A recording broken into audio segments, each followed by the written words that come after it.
Welcome back to Ali's Allotment. I've mentioned in the past that from time to time I'll do a video update, particularly when there's something that I think I've not spent time on or featured before. And last year I got a hold of some tree spinach plants. Now I'd seen that these are commercially available to buy. The seed packets are quite easily accessible, but I got a hold of some plants that a friend of mine on the allotment said were spare because he was clearing some of the area on these plot, and I planted them along here, and you can see that they've grown really substantially tall, and it's pretty clear why it's got the name tree spinach. Produce these single plants that have grown well over 6-7 foot tall, and at this time of the year we're coming towards the end of the harvest period.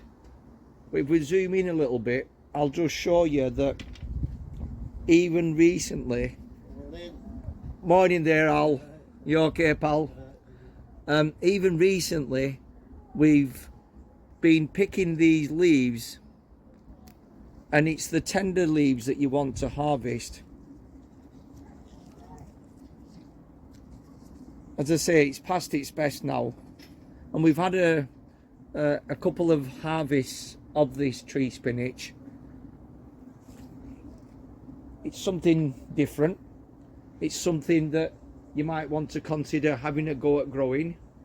Like I said, we just planted the batch along here and left it to its own resources.